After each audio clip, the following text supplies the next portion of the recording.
My name is Dan Kittredge. I'm the founder and executive director of the Bionutrient Food Association, which is an educational organization whose mission is to increase quality in the food supply. And by quality, we're talking about flavor, aroma, health-giving attribute, nutrient levels, basically, and the correlation between food quality and soil health and human health, and any number of other systemic benefits. Presentation number 2 is about the work we're doing to give consumers the ability to make purchasing decisions based on quality at the grocery store. So we've built a spectrometer, which basically is a tool you can use to literally flash a light at a crop in the field, in the field also, but at the grocery store. If you got 3 different bags of carrots, you got your Cal Organic and your Bunny Love and your Both House Farms. Based on how they were grown, they have different nutrient levels in them, and so being able to literally go flash a light and choose the most nutritious crops off the shelf applies an economic incentive to the grower to focus on quality and gives the consumer the ability to go right past all the labeling and the marketing to see what food is best for themselves and their families. So that's the sort of the front-facing side of it, but there's a bunch of work done behind the scenes with data collection, calibration, working with farmers so we can help them understand, based on their environmental situation, which management practices are going to give them the best results. It's a big open source research project, effectively, and our hope is that those who are involving themselves in it will be benefited down the road. All right. So, like Nolan said, and I think I foreshadowed it this morning, the topic that I get to speak about this afternoon is what we're doing with nutrient density and quality and the market and sort of that deeper scientific, the cutting edge, I think, about a lot of this stuff, at least from my perspective. I talked this morning about how nutrient density was something that we consider to be a high ground. Food quality, nutrient levels is something that pretty much, as far as we're concerned, everybody would like to claim. In fact, a lot of people do claim quality, and there's not really any formal empirical way of testing it. I'm a local farmer. I've got high quality crops. I'm an organic farmer. I've got high quality crops. Et cetera, et cetera, et cetera. I'm not sure if you've all heard that. From where I stand, it would be nice to have some empiricism, some transparency, some ability to assess. And just a bit about my background more, I mentioned that my parents had been working for an organic farming organization called NOFA since the 1980s. My father was actually on the certification board that helped write some of the organic certification standards in the 80s, some of the first ones around the country, before organic got taken over by the federal government in the 90s. And then, formally in the year 2000, there was a grassroots sort of movement around the country, and different state organizations were popping up, and they were trying to develop standards for what organic was. And they really wanted it to be a quality standard. They thought, if we work in harmony with nature, we're going to be producing superior quality food. But they didn't really have any capacity to assess that. And so instead of being a quality standard, it's a process standard. And so it's if you do these certain things and don't do those certain things, then you get certified.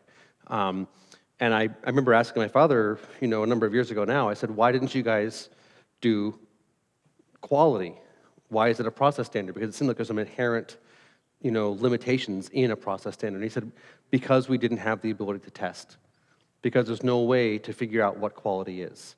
And this is one of those, I'm not sure if it's a dirty secret or just an elephant in the room, but I've been looking into this question for more than a decade now and cannot find anywhere globally in the open literature data about the nutrient variations in food.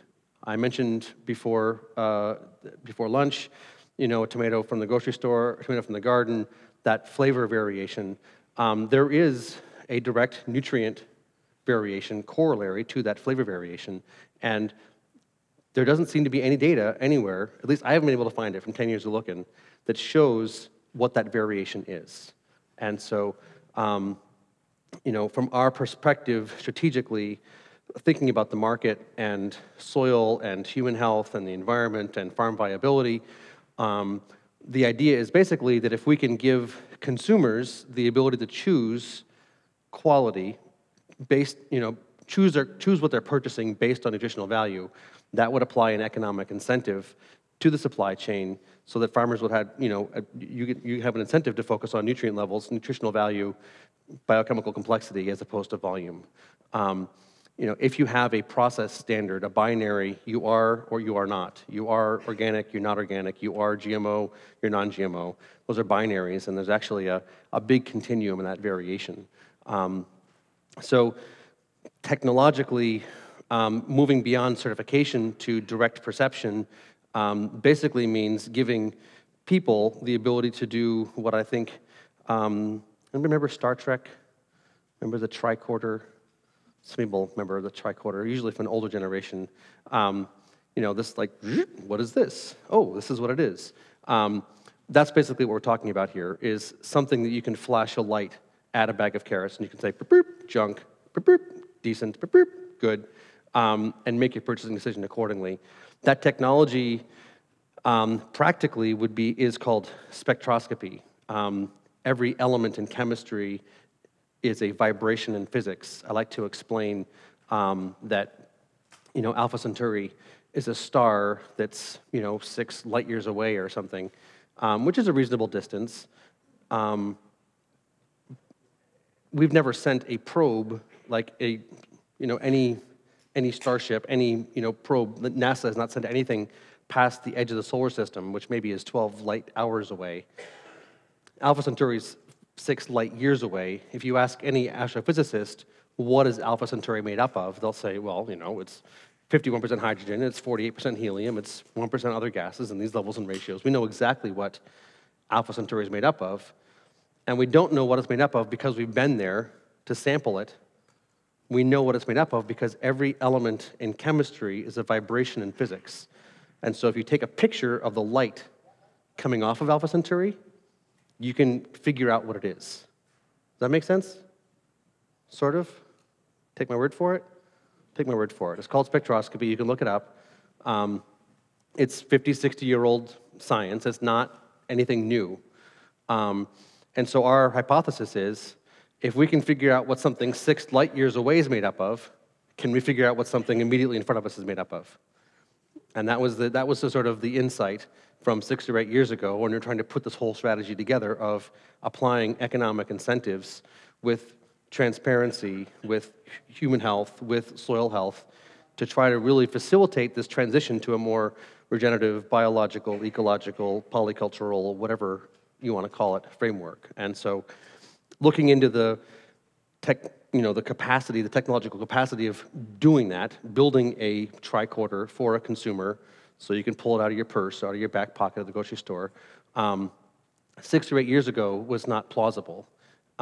We didn't have the manufacturing capacity to build these things at that price point. I remember talking to Whole Foods about this, the regional buyer for Whole Foods in our North Atlantic region, all the Whole Food stores from like Washington, D.C. up on the East Coast. I said, would you guys like to help out with this? Because you've got a reputation, true or not, for having high quality food. And they said, no, we got no interest in helping you with this. But when you're 2 years out from having it, please come tell us. We'll give our growers 2 years to meet standard.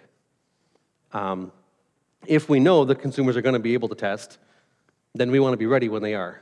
But for the time being, we know exactly what our supply chain looks like, and we don't want anybody to know about it, is basically the upshot.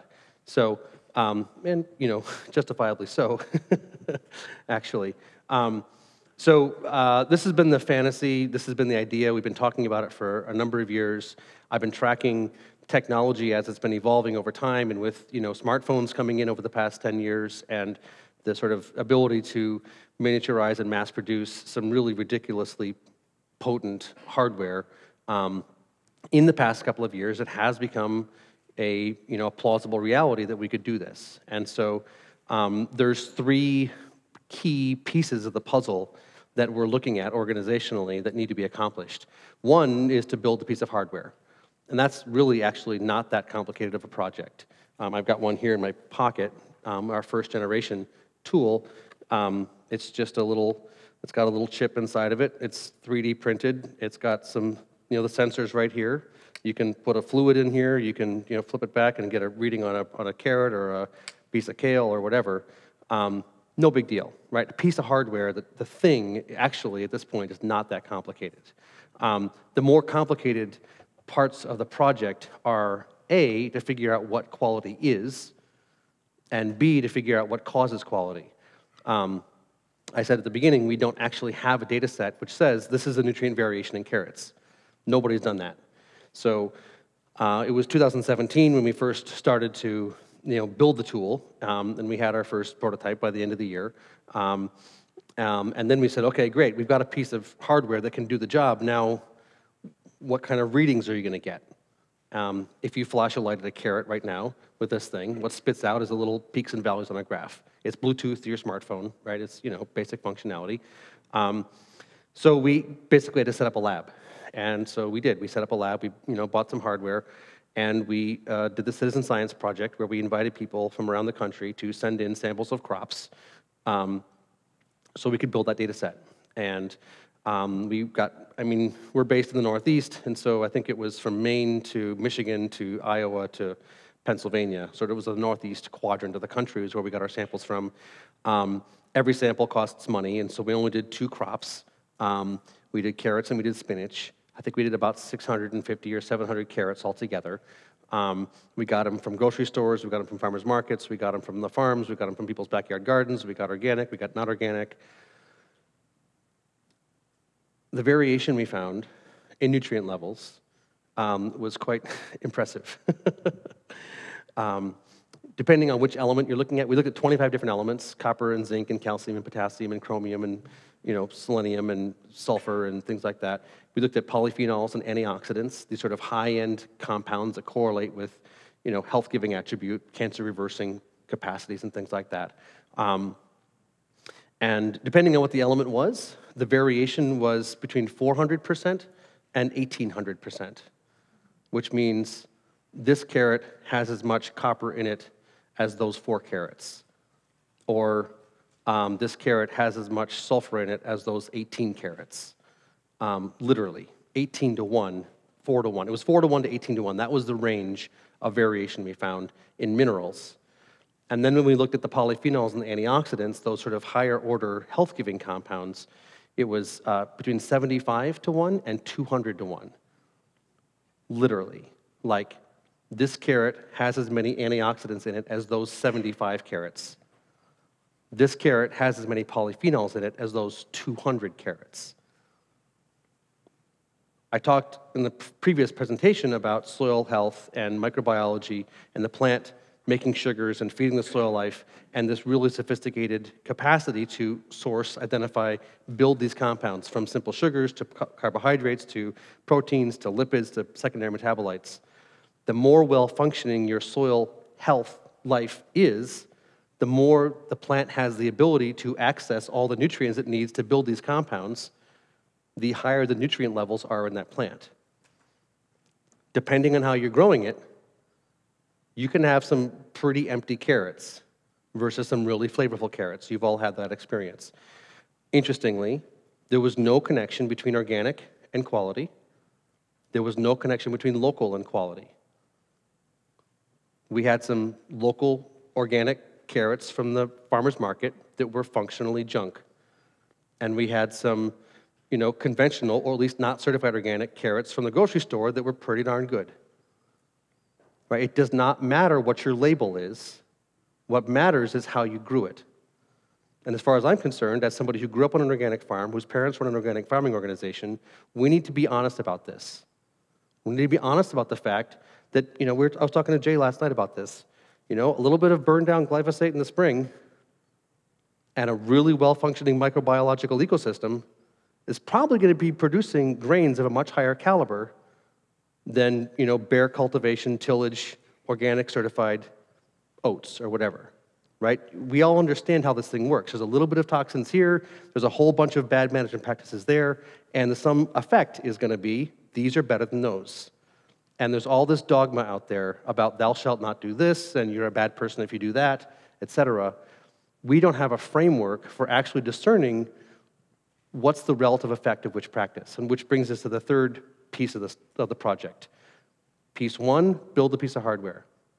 Step 2, figure out what variation is. And step 3, figure out what causes variation. The last thing we want is for farmers to be told when they bring their crops to market that they're junk and the buyer doesn't want them. That's the last thing we want. What we want is we want to be able to support growers in season, in real time, with best management practice guidance that's not biased by salespeople for, based on the environmental conditions you got right here, this is your limiting factor, this is how you address it, and this is likely to give you the best results as far as quality is concerned. It'll likely also correlate with carbon sequestration and ecosystem services, which you can probably get money for from the Farm Bill, and all kinds of other things. So 2017, we built the first generation of the tool. 2018, we built the lab. We started testing crops. And then this year, 2019, we built the big open data platform so farmers can engage and say, here's my soil type, here's my fertility program, here's my management practices, here's the cultivar, here's the climate data, here's my yield data, here's my pest and disease resistance, and here's my crops. So we can actually begin to tease out which environmental conditions correlate with which results. That make sense? I went down to I think it was the ARS headquarters in Beltsville, Maryland 3 or 4 years ago, and I was talking to the national program leaders about this idea when we first started this project, looking for allies, looking for, just trying to figure out how to do this, how to actually engage this project. And I said, we think there's a connection between soil health, plant health, and human health. And they said, whoa, whoa, whoa, whoa, whoa, stop right there. So do we. Absolutely, totally agree with you. There's very likely a connection between soil health, plant health, and human health. We agree it's probably true, and it's way too complicated. We're never going to be able to figure it out. Anybody who's been trained in classical agronomy understands that the way you do research is single-factor analysis, randomized replicated trials.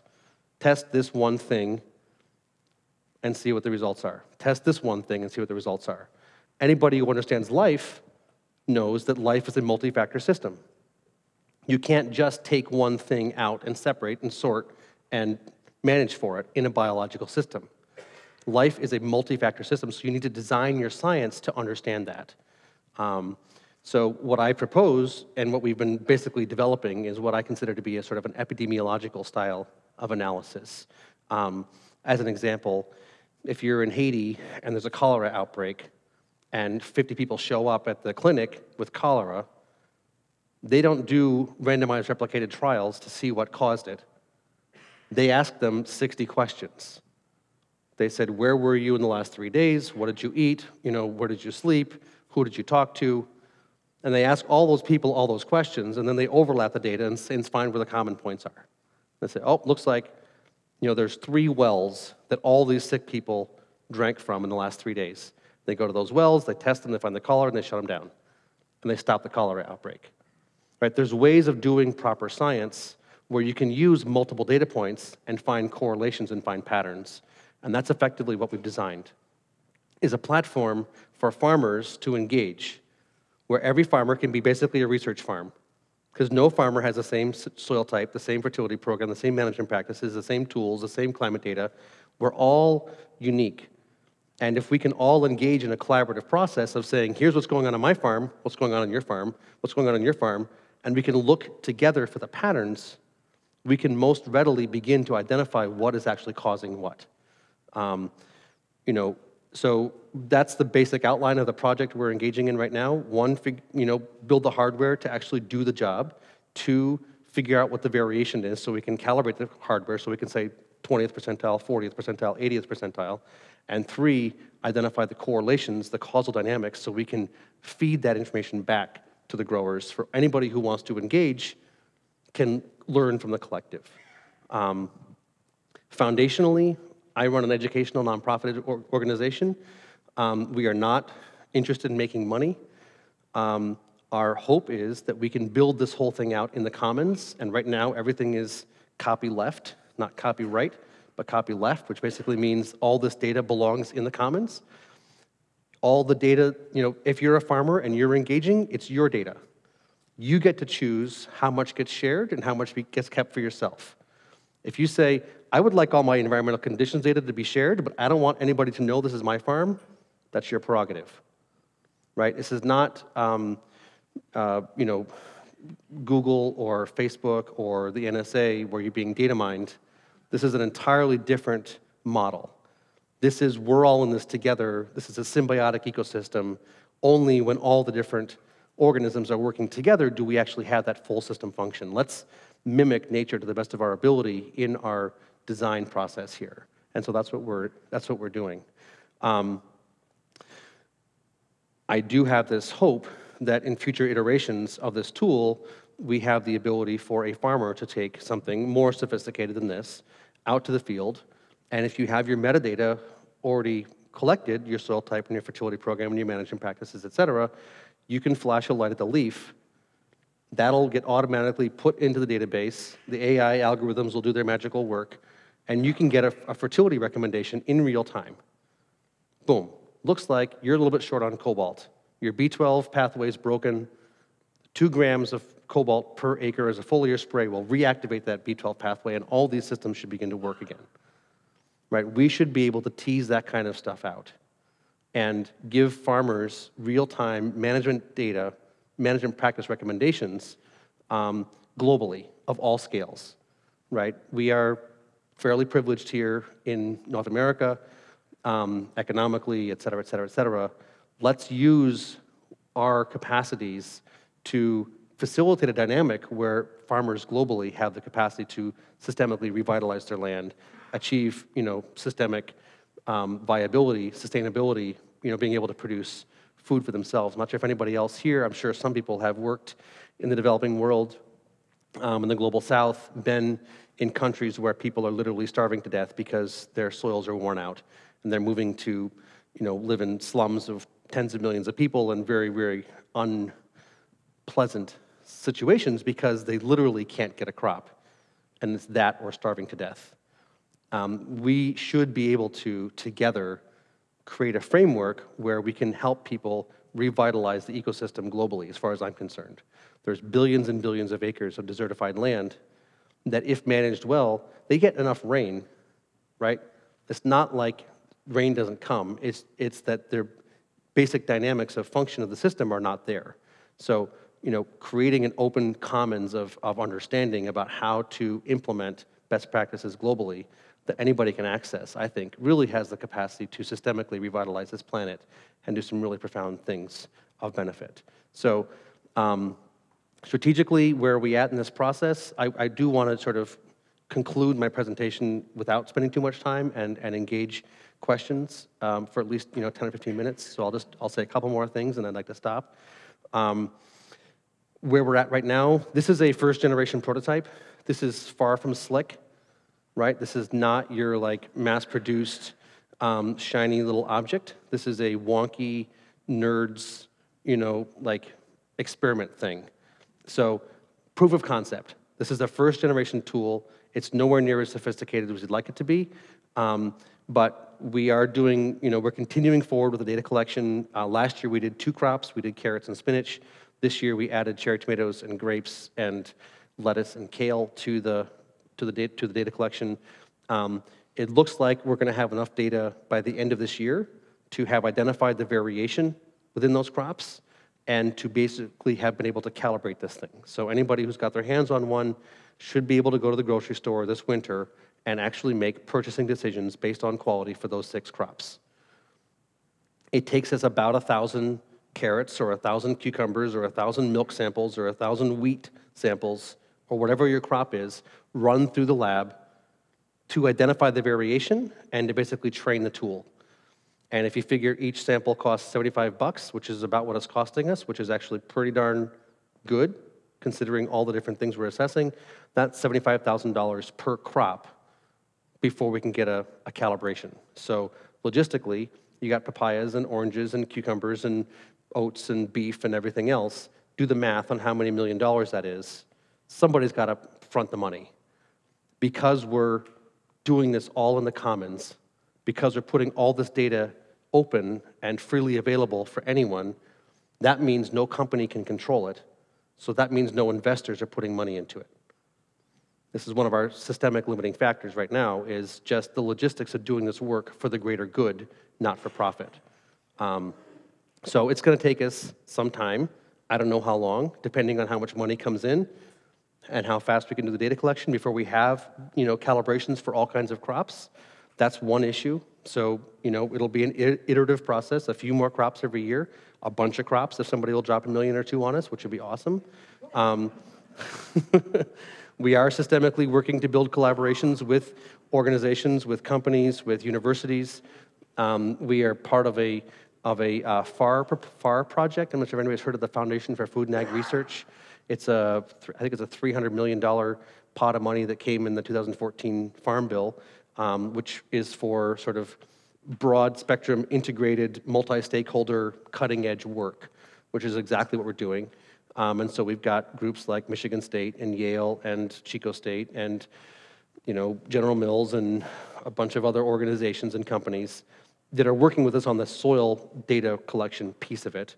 FarmHack, the founder of FarmHack, is the founder of PharmOS, which is actually the guy who helped write this whole proposal. So we are starting to get some significant funding to do pieces of this puzzle, but this is something that ARS said was too complicated and couldn't be done. So I suggest it is complicated, but can be done, and it's going to take some money. So there's some time logistics there. The other piece of the puzzle is we need to recalibrate. We need to re-engineer this thing. We need something that is much slicker, can be mass-produced. These guys get built one at a time by hand. Right? If we're talking about consumers having them out there in the field, in the grocery store or in the farmer's market, we need to have tens of thousands of them to really get the kind of market response we're looking for. And then really we'd like to have one that's a little more sophisticated that farmers can use in the field, and buyers and wholesalers and retailers. They're going to have a higher standard for assessment than a consumer is. So realistically, I can't predict all of the logistics and how they're going to fall, but I would say probably in 2 years or so, we're going to have mass-produced, consumer-calibrated hardware in the out and available, and there's going to be transparency. People are going to be able to see where things stand. My thought is, you've got in the organic space, you've got Organic Valley and Stonyfield, and they both sell milk. If you got 50 people around the country that buy a jug of Organic Valley and a jug of Stonyfield and test it, and 48 of them say, I don't care, which one, Organic Valley is better, that's probably going to make its way onto social media. There's probably going to be some interest by Stonyfield to start working on making sure that their cows are eating grass and not grain, or whatever it is. So the idea here really is to use economic incentives, market pressure, correlation to human health, because we understand that when you get these nutrients in your body, you are no longer, you're able to, functionally reverse chronic illness. And I can spend a minute on that if you want, just to sort of explain how that works. The connection between chronic illness, degenerative disease, which is epidemic now, and nutrient deficiency in food is pretty clear. So we're bringing in all the whole healthcare side, the insurance companies and everything like that. Interestingly, insurance companies are very interested in us being less sick, right? They make more money when you're less sick. And so there's this whole food is medicine thing starting to percolate, and almost every single major health insurance entity has a wing that's beginning to look into this food is medicine conversation, because they understand there's actually a direct connection there. So maybe I'll just end on that one point, and then we can have time for questions. I'm not sure exactly how much time I have, but I think I've only used just under half an hour so far. Just how does it work with human health? People may have heard about the fact that they get a new body every so often. I'm not sure if you understand how it works, but every single day, 4 billion of your oldest, junkiest cells get disassembled, and 4 billion new cells are built in their place. Your eyeballs, your liver, your flesh, your blood, your bones, your gonads, everything, right? You're not a mechanical system. If you got a car and the brake pads wear out, it's engineered to have the brake pads taken out and new brake pads put in. Your muffler rusts out, it's designed to be taken out and a new one put in. Right? That's a mechanical system. We're not mechanical systems, we're biological systems. We're not designed to have knees taken out, new knees put in, livers taken out, new livers put in. Right? That's a mechanistic attempt to address these ailments. We're designed to be constantly being rebuilt. And if you do the math on how many cells you have in your body that are human and how many new cells you get per day, you basically get a new body every 6 months. Your blood takes 2 weeks to replace itself. Your bones take 7 years to replace themselves. Average it out, roughly every 6 months you get a new body, built out of what you eat. You are what you eat, right? You are what you eat. Okay, just take that for a second. And I mentioned enzymes earlier. I mentioned, I think it was molybdenum and the nitrogenase enzyme, and it's like the sockets and the wrenches and the screwdrivers and things, and I said that they have certain sizes and shapes. We know that inside every cell is a nucleus. Inside every nucleus is a DNA. When the Human Genome Project was being performed in the 1990s, they didn't just map out the human DNA, they mapped out all the enzymes necessary for replicating DNA. Because DNA is a big, long, complicated compound. You got to use a whole socket set and all the Phillips heads, and you need to use a whole bunch of different pieces of enzyme to replicate every strand of human DNA. What gives the enzymes, each enzyme, its unique size and shape is the element at its core. So there's copper-based enzymes and zinc-based enzymes and chromium-based enzymes and molybdenum-based enzymes. When they mapped out all the enzymes necessary to replicate one strand of human DNA and then all the elements at their core, it takes 25 different elements to replicate every strand of human DNA, like copper, zinc, manganese, boron, cobalt, selenium, molybdenum, right? How many elements can you name? How many elements are recommended as part of your fertility program when you send your soil sample in to get tested? If it takes 25 elements to replicate every strand of human DNA, and you need that 4 billion times a day for basic maintenance, and your fertility program involves 3 or 4 or maybe 5 elements, where's the other 20 coming from? So what happens, say, one of those 4 billion times a day, if you've only got 24 of those elements, not all 25. Say chromium is missing. The chromium-based enzyme then, therefore, is missing. And then, therefore, the pieces of DNA that are supposed to get put together by the chromium-based enzyme don't get put together. Everybody following me? It's hanging loose. It just doesn't get screwed in proper. That's called a genetic marker. We've got the correlations between these genetic markers, these enzymes, these mineral deficiencies, and these degenerative diseases. In this case, chromium, it's diabetes. You don't have chromium, you get diabetes. What happens if you get chromium back into your diet? What happens if you start eating food that has chromium in it? Well, you get a new body every 6 months. So those pieces of DNA that are being replicated again, this time you have chromium present, and so this time you have that, whatever it is, 7/30 seconds socket, and that piece gets screwed in proper. And that genetic marker goes away, and that chronic illness goes away. Epidemic levels of chronic illness are epigenetic. They're building over time, 2 or 3 generations into insufficient nutrition in our food supply, and we are beginning to, as a species, degenerate. Luckily, we have the ability as farmers to reverse that real fast. That's the opportunity here, is we can systemically address not just climate change. We can not just sequester carbon and increase water infiltration and rebalance the water cycle.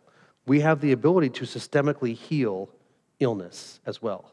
And this is really the agenda behind this tool, is to use a little shiny object to focus people's attention on this very complicated conversation, which is actually very intuitive, and to use money to drive it forward. Because we understand that in today's day and age, it may be, all kinds of wonderful things you can do, but in reality, you do what pays the bills first. It's called Maslow's hierarchy of needs, and I think in sociology. Like, people will do what's necessary to keep the roof over their heads before they'll do something that's good for the greater good. And so if we can align economic self-interest with these other systemic issues, I propose that we have the power to really address a number of systemic issues in very short order. So I'll stop right there. Thank you.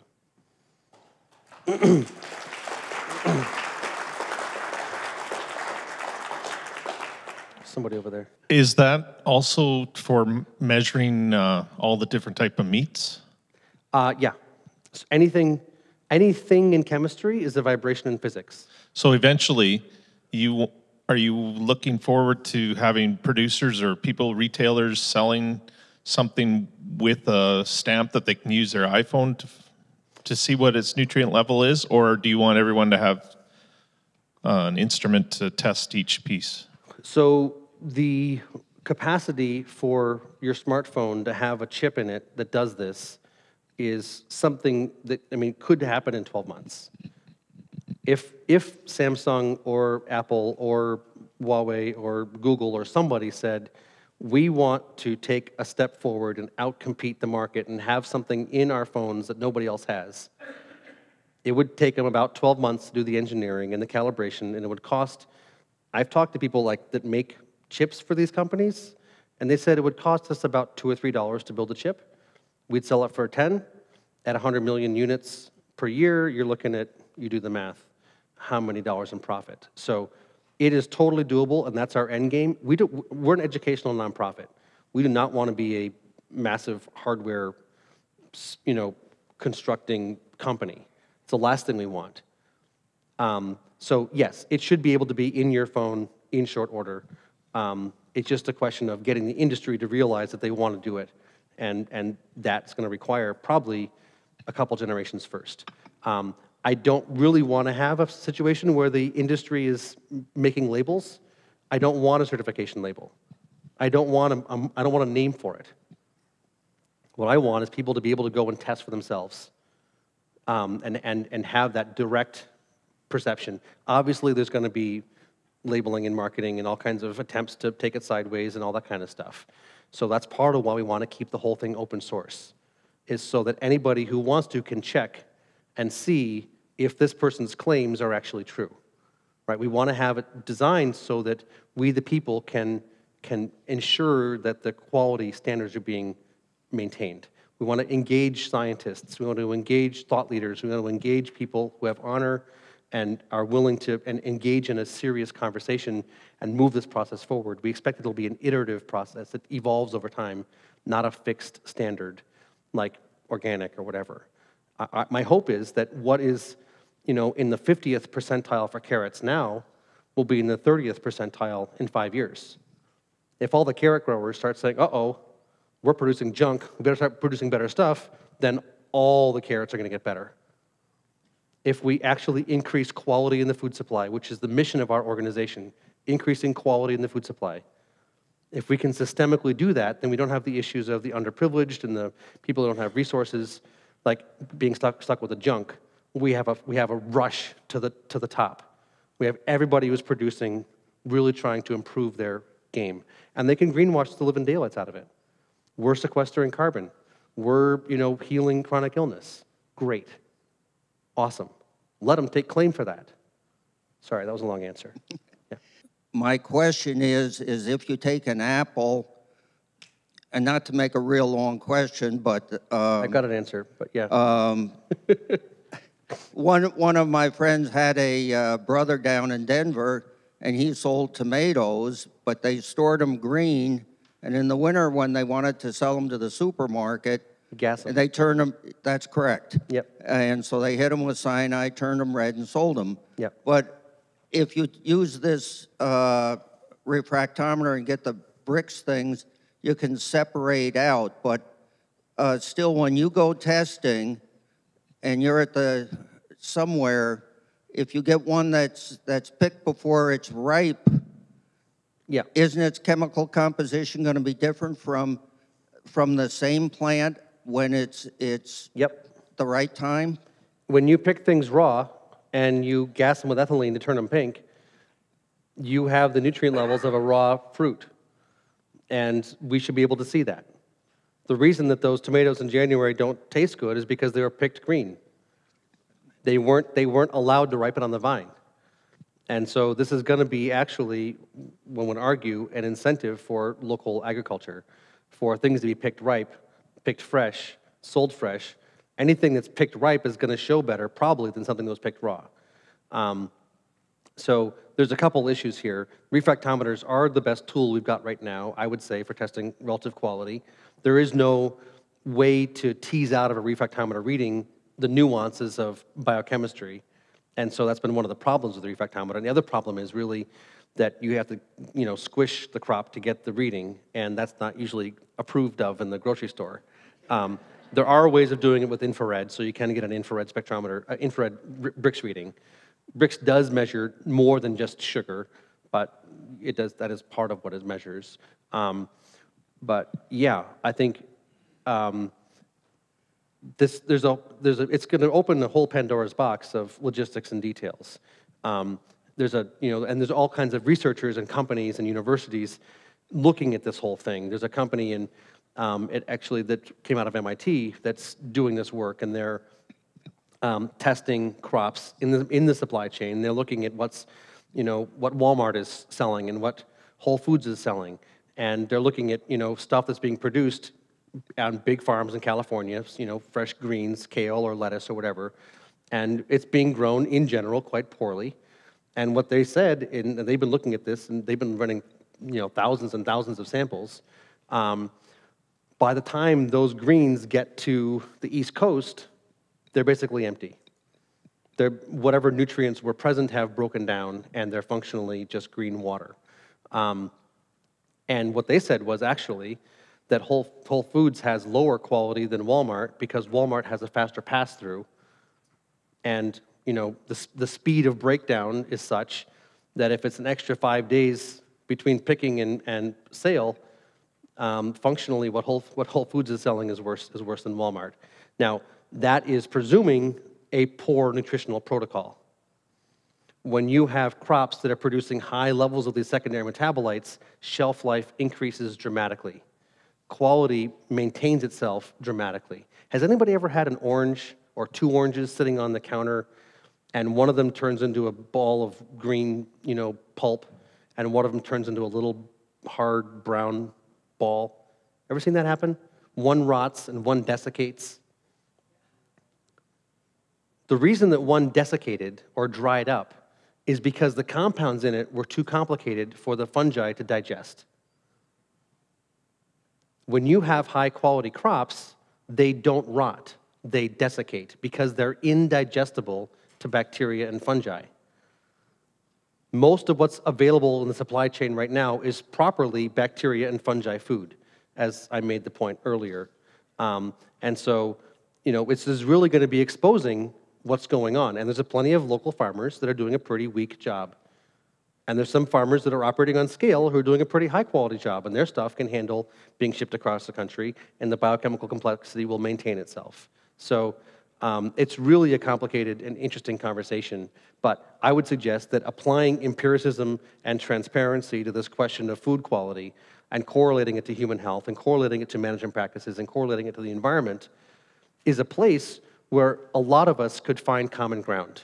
Let's use the university system, let's use the USDA, let's use all the permaculturalists and the organic people and the agroecologists, let's use the nutritionists. Let's have all of us work together on this topic. Let's develop a framework for collaboration, because I think a lot of systemic issues can be addressed. Yeah. Hey, great topic. I just have a question. You said you already have data for, for example, carrots and spinach and others. Mm-hmm. Yeah. And you said it takes approximately, around the ballpark, $75,000. If you had that money on the table right now, what criteria would you use to determine what's the next thing? Is it availability? Is it economic importance? What criteria would you use to determine my next crop is going to be this one? Well, our hope is that we can look at all crop types. And we've looked so far at leaves, roots, and fruits. So we haven't looked at nuts, we haven't looked at grains, we haven't looked at dairy, we haven't looked at meat. And so we'd like to sort of develop a protocol for assessing all these different types of foods, because once you've done one meat, then all the rest of the meats are easier to do. And once you've done one seed, all the rest of the seeds are easier to do. If it's money on the table from somebody and they've got a particular interest in, I mean, I had a guy call me last night from Panama, and he said, you know, we got mangoes and we got, you know, avocados, and I'd like to work with you on tropical fruit. And I said, great. He said, I'm going to talk to my local university here and the federal government. They just put together $30 million, and we can see if we can start sampling stuff, and can we set up a local lab in Central America, because it's a pain in the butt to ship stuff to the north to the US. I said, great. We're an open collaborative framework. It's a symbiotic ecosystem. Whoever shows up, what they need, what they've got to offer, and we're just going to play it. But the idea is basically to sort of broaden the base as much as possible. We have our first satellite lab set up now at Chico State, California. We're in conversations with another group in France to set up a lab there. There's people in Chile and Australia that want to set up their own satellite labs, so we can actually begin to do this work globally. This is not a North America project. This is a we the people of the world project on planet Earth, trying to figure out not just what quality is, but what causes quality, so we can support the farmers in best practices in their transition. So maybe that wasn't a sufficient answer, but good question. Yeah. Yes, I just have a quick question. Like, so with the spectrometer, like, how would that work? Would it be able to work on like a fruit or crops? Would that have like either a thick rind or like a shell, like an orange, per se? Yeah, like would the light be able to penetrate to be able to analyze the stuff? Analyze what we want beyond that? No, it won't be able to penetrate the rind. A banana peel, for instance, we're not going to be, you know, taking a laser that's going to melt through the, you know, quarter inch of banana peel into the flesh of the banana. Anything that could do that could also, you know, go right through your iris, and that would be a safety hazard. So we can't engineer something that can do that kind of work. So it's a basically calibration and correlation. The way we've got it working in the lab right now is, you know, when the samples come in, we flash a light at the surface. It goes in, you know, a couple micrometers or whatever, and then we sample the flesh. And it's basically big data, algorithms, and correlations. What are the compounds on the skin, and what are the compounds in the flesh, and can we convert this spectral signature, correlate it with these mineral levels? And so our understanding is that biochemistry says that if the orange itself is unable to make much vitamin C, the compounds on the rind are not going to be as complex. But it's an open question. I would say with high likelihood that we're going to be able to figure out what's in the orange by reading the rind. But until we've done it, I can't say we can. Just based on our understanding of biochemistry, probably that will be the case. Yeah. And I think I have used up my time now.